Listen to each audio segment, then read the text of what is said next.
Ever feel like your brain's just jam-packed? Like, thoughts buzzing around, can't quite catch a break? Ah, tell me about it. Well, that's kind of what we're digging into today. This whole idea of finding a quiet mind. And get this, maybe systems and habits are the secret sauce. Okay, color me intrigued. Right.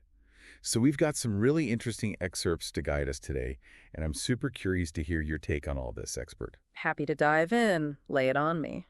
Okay, so this first one really jumped out. It says, the better you get at following your system automatically. I'm already hooked. But I got to say, when I hear system, I'm thinking flowcharts, to-do lists, not exactly Zen gardens. Right. It sounds a little, well, rigid maybe. But I think what's really interesting here is the idea that a good system, one that really works, it's not about being strict. It's actually about like reducing the mental friction. Yeah, I see what you mean. Think about it. When you've got a routine, and I mean down pat, your brain, it can kind of go on autopilot for those things. Which, I guess, ties right into that next line we pulled that says, the quieter your thoughts become. Yeah. And honestly, that sounds amazing in theory, but is quiet really the goal? It's a powerful way to think about it, for sure. And it really makes you ask, what's that quiet mind actually doing for us?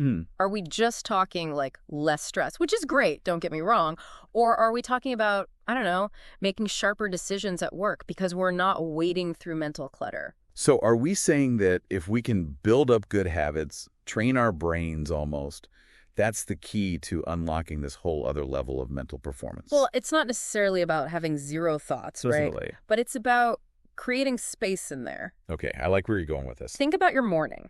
You get up, coffee, news, maybe walk the dog. If those things are just happening thanks to good habits you've built, your mind, it's actually free to really engage with the news. Or who knows, have some amazing creative breakthrough while you're walking the dog. So basically, if we can just nail those routines, it's like we're giving our brains a much-needed declutter session. Sign me up. Right. It's working smarter, not harder, but on the mental level. This has given me a lot to chew on. How about you, listener? Here's something to ponder, maybe even something to try. What's that one daily task, just one, that if you could turn it into a foolproof system would free up the most mental space for you? Think about it. Until next time, happy diving.